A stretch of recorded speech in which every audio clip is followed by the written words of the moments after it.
I have always loved peace in the home, indoor plants, and real peace. I have two small pots of this plant, also known as baby's breath, in my home office to remind everyone who comes in that peace in the home is very important to me. At work, on my office desk, I have the same plant on my sideboard to remind me that business is not just about making money. I owned a small network security business serving the local business community and a few high-net-worth clients.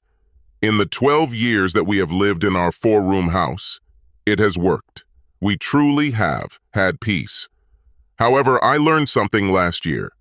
The opposite of peace is not always conflict.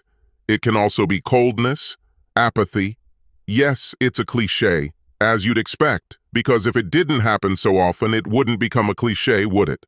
A year ago, my wife, Brenda, finally received the promotion she had worked so hard and courted for to become an executive assistant to the general partner at the law firm where she worked.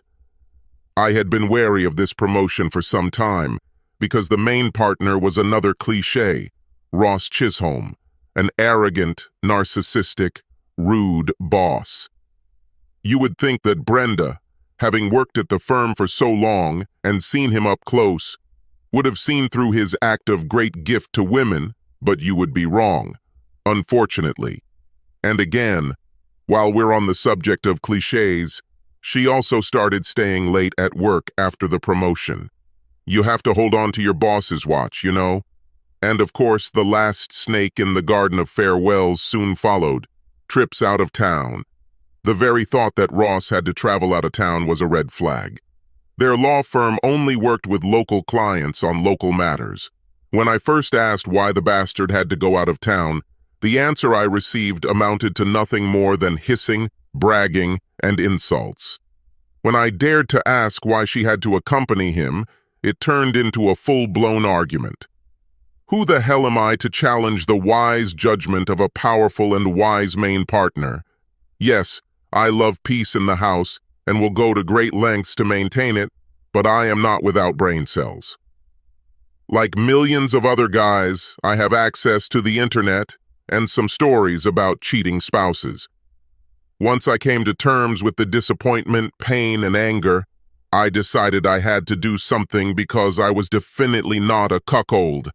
I was late doing anything about my first trip to Aspen, but by the time I planned my second trip, I already had a few ducks in a row. My loving wife and her boss loved fancy places, the next of which was some luxurious beach place in the Hamptons on Long Island. In my younger years, I believed in the oxymoronic nonsense of fighting for peace and spent several years after school serving in the military. Besides my degree in information technology, I have made several friends over the years, some of whom are still in the military, but most of whom are scattered across the country in peaceful professions. One of them, Paul Halsbury, happened to be living on Long Island doing home security for millionaires who own expensive homes that they hardly ever use and therefore need to protect. It was a logic that eluded both of us. I mean, if you're only going to use the house there for a couple of weeks a year because the rest of the time you're making money to pay for it, why not just rent it for those 2 or 3 weeks? Oh no, in that crowd it was not the use of the house that mattered, but its ownership. Every village, as they say, has its fool, but the Hamptons seemed to be their nursery. I had to reluctantly admit that old Ross wasn't one of those fools. He just rented a house to rub shoulders with celebrities. However, he was not smart enough to make his law practice's computer network impenetrable. Most likely, he was too busy with himself to realize that the woman he slept with had a husband who was a professional networker. Of course, it took me a week or so of evening searching, but I eventually got into their email server. Being the boss and having Brenda under him at the firm, it apparently wasn't difficult for him to use his work email to organize their plans for a July conference in New York to prepare for a major trial. His other emails revealed that the conference consisted of an hour-and-a-half meeting upon arrival to discuss the details of a settlement between one of his local clients and a company in the Big Apple, and another hour-and-a-half meeting on the day of departure to finalize everything. Meanwhile, it was weekend at Bernie's baby party. Karma isn't always a bitch. She can be a sweet and loving girl sometimes, and for some reason this time her heart was bleeding for me. The house that Brenda rented for their conference, turned out to belong to a client of my good friend Paul, which meant that it was already equipped with video and sound and all. Activities were broadcast to its servers and recorded. All we could do was sit and wait. Well, sit down and do some things to take care of the home front, including caring for my little peace plants in the house. Well, Brenda was 34 years old and a classic Brazilian beauty, tall and tanned, young and beautiful, just like in the song. Her youthful edge had softened into soft curves, and in my opinion at least, she was tanned perfection. No kids to spoil her figure. Two busy professionals. What can I say? Looks like Ross's old boss thought she was perfect too. In her heels, she looked at me, Brent Maher, 35 years old, straight in the eyes, 6 feet tall. With Ross, however, she had to wear flat shoes so as not to embarrass the man. We both believed in the benefits of a gym in our clubhouse in the gated community, so we were in shape. I have green eyes, she has brown ones. That's what I didn't understand. Ross was far from Mr. Universe or Einstein, but he managed to win a real beauty queen as a wife, Miss Central Ohio, or something like that. Central Casting couldn't have done it better. Blonde, blue-eyed, Barbie in every way. She wasn't a pushover either. She had a framed MBA diploma from a top Ivy League university, and when you talked to her, you knew someone was at home taking care of business. Why the hell would he sleep with someone who, while handsome and sexy, is definitely not in the same league as Barbie? No one is perfect, as they say, and to Barbara, to her chagrin, the name Barbie stuck at school. Everyone said Barbara to her face, but everywhere they called her Barbie. Don't ask me why, but it seemed like I was one of the few men in Barbie's orbit who didn't feel humiliated by her, which meant that when we met at company events, we always had good conversations. To use another cliché, things immediately came together for us. Over time, we gained mutual respect. Oh, and each other's phone numbers too. And so it was that at the end of June, Brenda informed me that she and her brilliant boss had to take a week-long trip to New York City for the aforementioned conference that would cover the 4th of July. My intrusions into their email have already revealed nasty details. I just nodded and said, "Okay. As I mentioned earlier, I have read several stories, and most of them will involve the soon-to-be deceived husband begging his wife to stay, not me. If she's too stupid to see that cheating means the end of our marriage, she'll be too stupid to see rationality. Loyalty is not something I think a husband or wife should strive for. It's in the contract. If you don't believe in fidelity, don't get married. No need for rocket science." So while she spent her time and energy organizing plans for their week-long honeymoon, I spent time on my #1 self-care. Ever since I first realized that my loving wife was spreading her legs for the boss she now adores, I started transferring money elsewhere. My business was structured from the beginning as owned by a foreign trust outside of our community estate, and I was an employee, not an owner. So I simply invested more of our money into the business, a little at a time, until our overall joint savings account was down to an emergency fund level, as opposed to the retirement savings level it had been before. The big day arrived and the two lovebirds set off to nest in New York City. My company, having received an injection of capital from our savings account, decided to invest in a new line of business, maritime security, as I called it.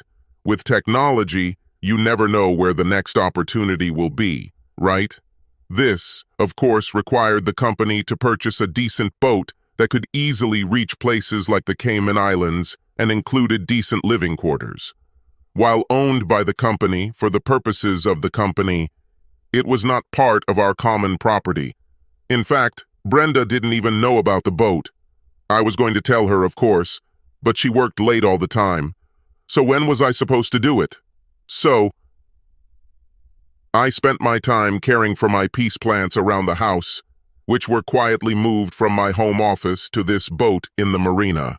While my loving wife and her boss were hard at work in the Hamptons on their big deal, I was busy. On the first morning of their conference, Paul, a security friend of mine, sent me links to videos recorded by his system. It only took me 5 minutes to confirm the serious cheating, so I stopped watching, downloaded the files to my laptop at home, and saved a copy to the cloud. After a deep breath, I called the bastard's wife. "Hi, Barbara. Can we meet for lunch today?" "What, why?" Although she wasn't hostile, her tone sounded a little cold, as if she suspected that I was simply waiting until our spouses were out of town to hit on her. "Something happened last night that I need to show you in person." If anything, her hostility increased. "What's happened?" Pursing my lips, I responded with equal hostility. "That's what I want to show. It directly affects you, but if you're not interested, let's forget about it. Just don't complain later that I didn't tell you." It worked, and she gave in. "Sorry, okay, let's meet.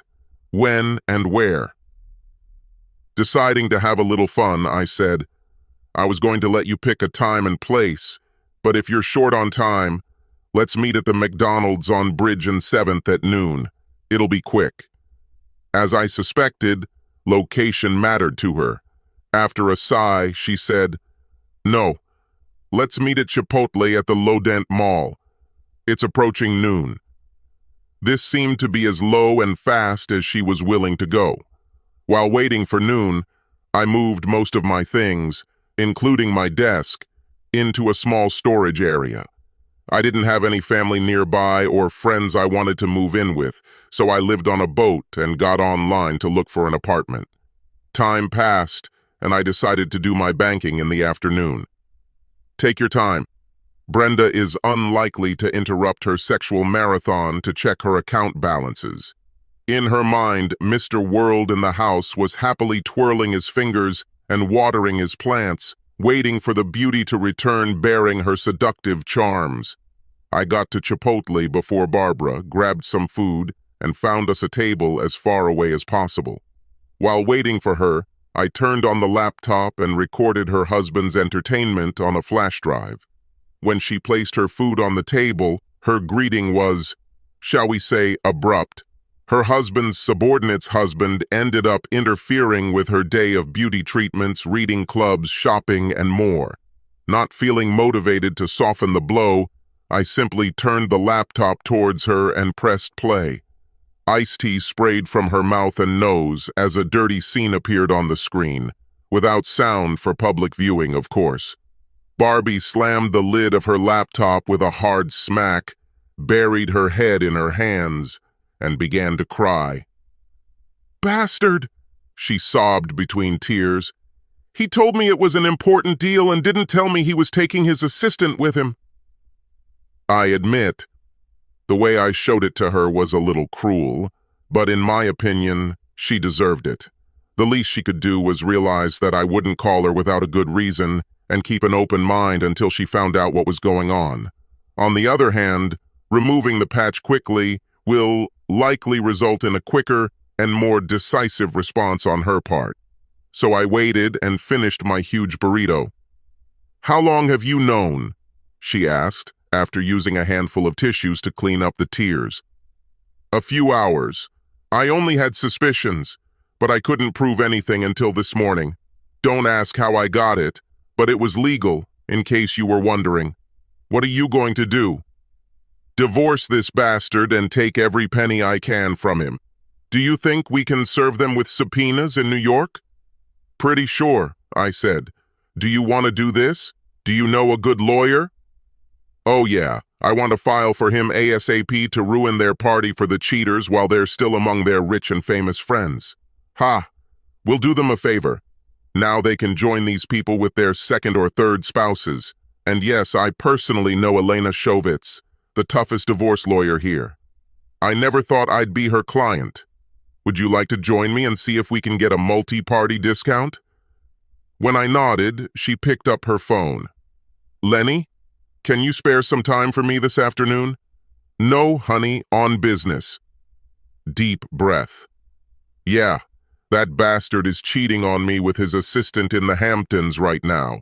Her husband is with me, and he wants you to take over his case too. 4 will do. I'll text you his number.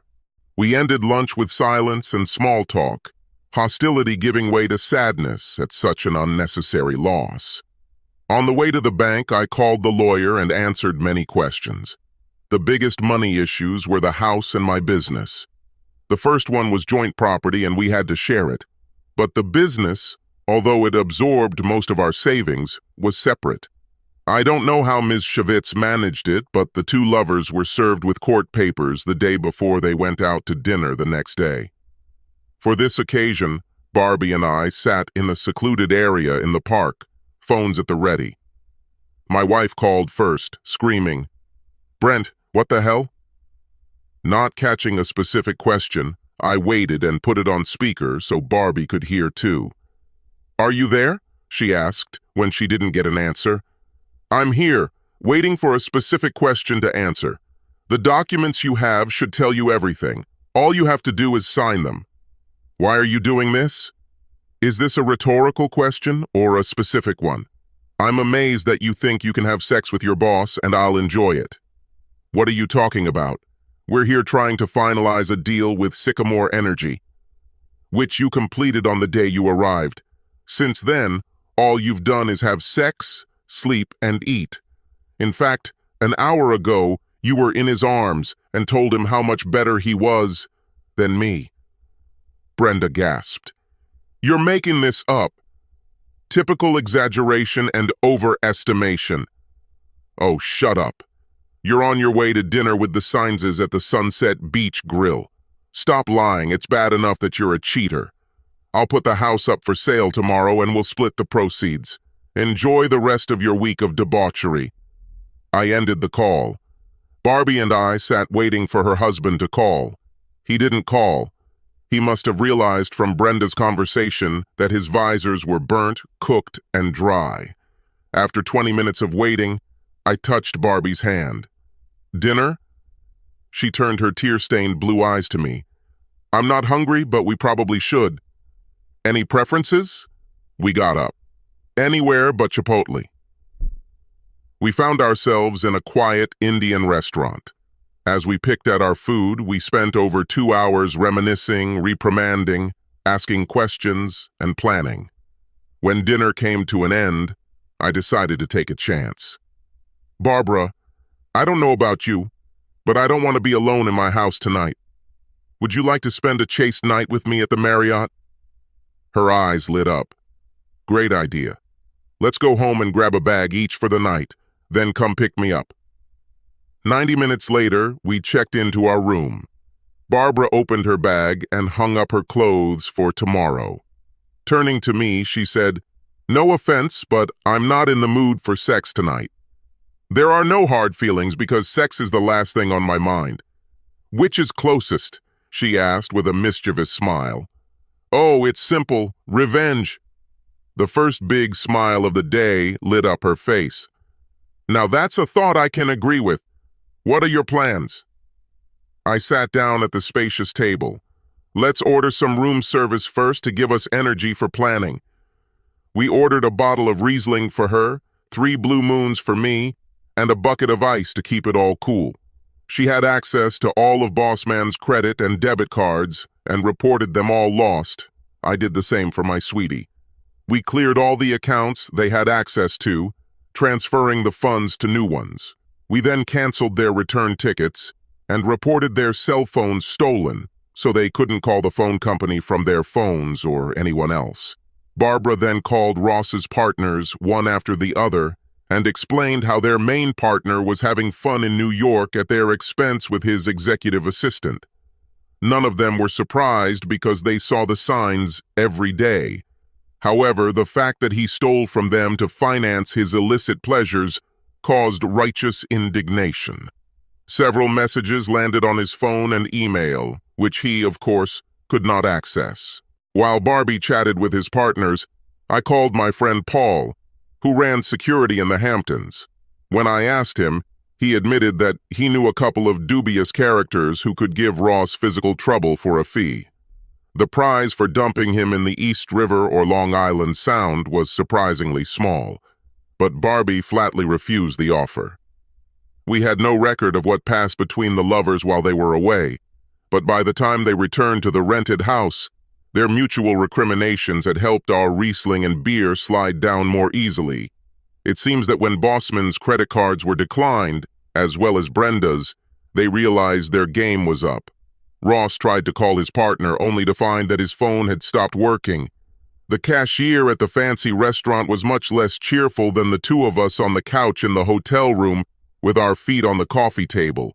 In desperation, Bossman apparently pointed out that it would be much cheaper for the restaurant to make a phone call than to be scammed out of several $100s for an entire dinner, including champagne and dessert. So apparently he used the restaurant's phone to reach Paul Pierce, the partner he beat out to take over.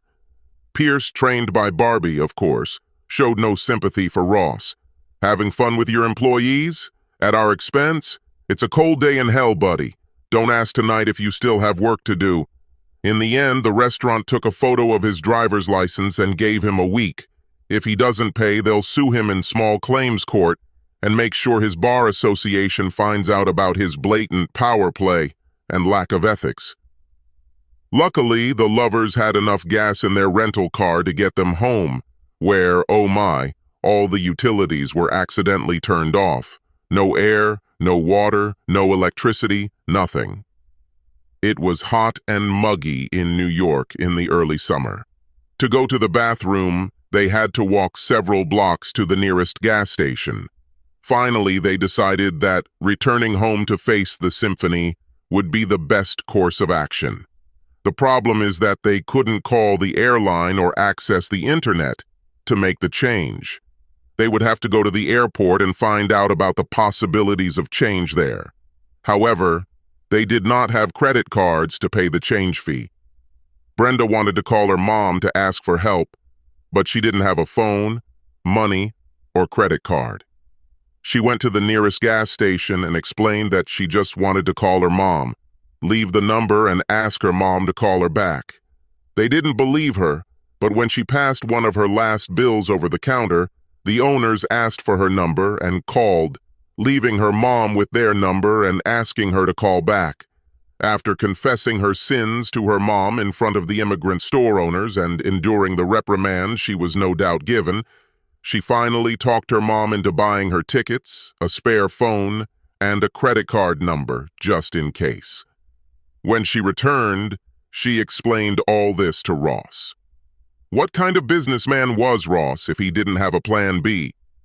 What security did he and his firm have to allow things to shut down like that? How stupid is he? What a weak man in general. I don't know about you, but I need a shower after this, Barbie said as she stood up.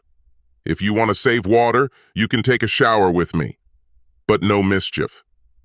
That's what we did. It felt strange to shower naked with a beauty queen and not give in to temptation. We soaped each other up and actually had a great friendly shower. Same thing with the king-size bed. We barely got dressed, cuddled up to each other, and immediately fell asleep. The next morning, we ordered a simple breakfast and sat down at the table again. We felt like a couple who had lived together for 20 years, comfortable, compatible, and completely at ease with each other. And no sex. The rest of the story is easily predictable.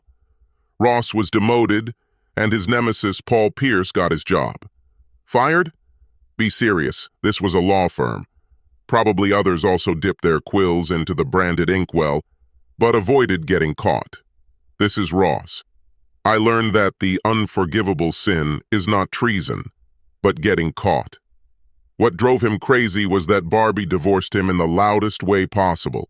When the noise hit the fan, his partners practically forced him not only to leave the partnership, but also the staff. Brenda tried to avoid divorce by rejecting my offer of discretion if she would just sign. Instead, she hired a lawyer and insisted on counseling in hopes of convincing me to resume the marriage.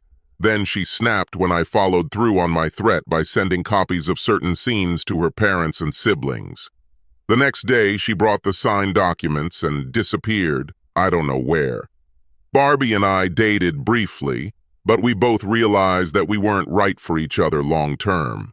She introduced me to her younger sister Camilla, who, after starting off slowly, turned out to be my soulmate. She loved swimming, the boat, and most of all,